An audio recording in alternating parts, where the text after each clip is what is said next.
भगवान जी की सेवा में परिहार्य 32 अपराध। भगवान बुरा कहते हैं, भद्रे, आहार की एक सुनिश्चित शास्त्रीय मर्यादा है। अतः मनुष्य को क्या खाना चाहिए और क्या नहीं खाना चाहिए, अब ये बताते हैं, सुनो। जो भोजन के लिए उद्यत पुरुष मुझे अर्पित करके भोजन करता है, उसने अशुभ कर्म ही क्यों ना किए हों, फिर भी वह धर्मात्मा ही समझ जाने योग्य है। धर्म के जानने वाले पुरुष को प्रतिदिन दान, यव आदि सब प्रकार के साधन में सहायक जीवन रक्षणीय अन्न से निर्मित आहार का ही सेवन करना चाहिए। अब जो साधन में बाधक हैं उन्हें तुम्हें बताता हूँ। जो मुझे अपवित्र वस्तुएं भी निवेदन करके खाता है, वह धर्म एवं मुक्ति परंपरा के विरुद्ध महान अपराध करता है, चाहे वह महान तेजस्वी ही क्यों ना हो। ये मेरा पहला भागवत अपराध है। अपराधी का अन्न मुझे बिल्कुल नहीं रुचता है।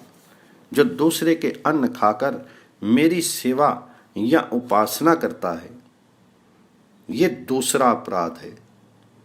जो मनुष्य स्त्री संग करके मेरा स्पर्श करता है, उसके द्वारा होने वाला ये तृतीय कोटि का सेवा अपराध है। इससे धर्म में बाधा पड़ती है। जो रसवाला नारी को देखकर मेरी पूजा करता है, मैं इसे चौथा अपराध मानता हूँ। जो मृतक का स्पर्श करके अपने शरीर को शुद्ध नहीं करता और अपवित्र अवस्था में ही मेरी स्पर्या में लग जाता है, ये पांचवा अपराध है, जिसे मैं क्षमा नहीं करता। वसुंधरे, मृतक को देखकर बिना आचमन किए मेरा स्पर्श करना छठा अपराध है। पृथ्वी, यदि उपासक मेरी पूजा के बीच में ही शौच के लिए चला जाए, तो ये मेरी सेवा का सातवां अपराध है। जो नीले वस्त्र से आवृत होकर मेरी सेवा में उपस्थित होते हैं, ये उसके द्वारा आचरित होने वाला आठवां सेवा अपराध है। जगत को धारण करने वाली पृथ्वी, जो मेरी पूजा के समय अनुचित अनर्गल बातें करता है, वे मेरी सेवा का नवां अपराध है। जो शास्त्र विरुद्ध वस्तु का स्पर्श करके मुझे पाने के लिए प्रयत्नशील रहता है, उसका ये आचरण 10वां अपराध माना जाता है। जो व्यक्ति क्रोध में आकर मेरी उपासना करता है, ये मेरी सेवा का 11वां अपराध है। इससे मैं अत्यंत अप्रसन्न होता हूँ। वसुंधरे, जो निषिद्ध कर्मों को पवित्र मानकर मुझे निवेदित करता है, वे 12वां अपराध है। जो लाल वस्त्र या कुसुम्ब रंग के वन कुसुम से रंगे वस्त्र पहनकर मेरी सेवा करता है, वह 13वां सेवा अपराध है। धरे, जो अंधकार में मेरा स्पर्श करता है, उसे मैं 14वां सेवा अपराध मानता हूँ। जो मनुष्य काले वस्त्र धारण करके मेरे कर्मों का संपादन करता है, वे 15वां अपराध करता है। जगदात्री, जो बिना धोती पहने हुए मेरी उपचर्या में संलग्न होता है, उसके द्वारा आचरित इस अपराध को मैं 16वां मानता हूँ। माधवी, अज्ञानवश जो स्वयं पकाकर बिना मुझे अर्पण किए खा लेता है, ये 17वां अपराध है।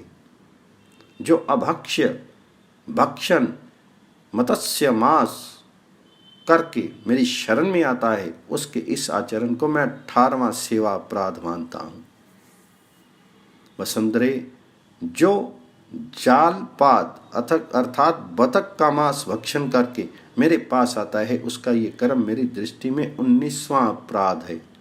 जो दीपक का स्पर्श करके बिना हाथ धोए ही मेरी उपासना में संलग्न हो जाता है, जगदात्री, उसका वह कर्म मेरी सेवा का 20वां अपराध है।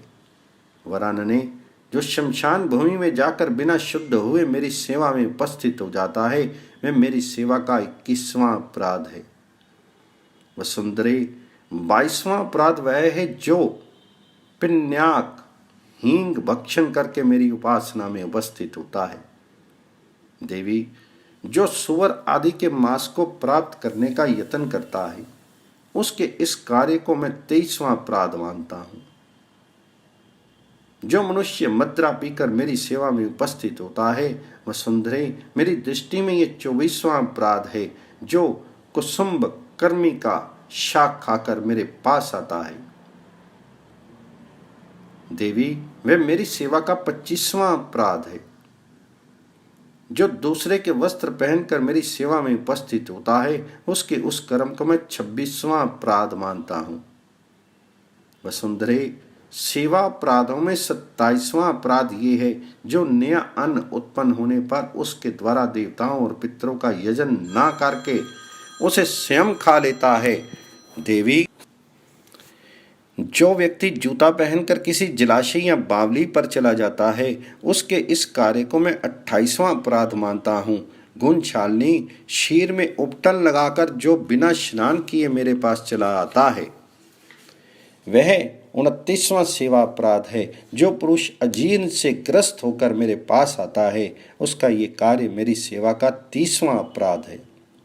यशस्विनी, जो पुरुष मुझे चंदन और पुष्प अर्पण किए बिना पहले धूप देने में ही तत्पर हो जाता है, उसके इस अपराध को मैं 31वां मानता हूँ। मनस्विनी, भेरी आदि द्वारा मंगल शब्द किए बिना ही मेरे मंदिर के फाटक को खोलना 32वां अपराध है। देवी, इस 32वें अपराध को महाअपराध समझना चाहिए। वसुंधरे, जो पुरुष सदा संयमशील रहकर शास्त्र की जानकारी रखता हुआ मेरे कर्म में सदा संलग्न रहता है, वह आवश्यक कर्म करने के पश्चात मेरे लोक को चला जाता है। परम धर्म अहिंसा में प्राण रहते हुए संपूर्ण प्राणियों पर दया करनी चाहिए। स्वयं अमानी, पवित्र और दक्ष रहकर सदा मेरे भजन के मार्ग में ही चलता रहे। साधक पुरुष इंद्रियों को जीतकर सेवा एवं नाम आदि अपराधों से निरंतर बचा रहे। वे उदार हो और धर्म पर आस्था रखे, अपनी स्त्री से ही संतुष्ट रहे, शास्त्रज्ञ और सूक्ष्म बुद्धि संपन्न होकर मेरे मार्ग पर आरूढ़ रहे। भद्रे, मेरी कल्पना में चारों वर्णों के लिए सन्मार्ग में रहने की यही व्यवस्था है।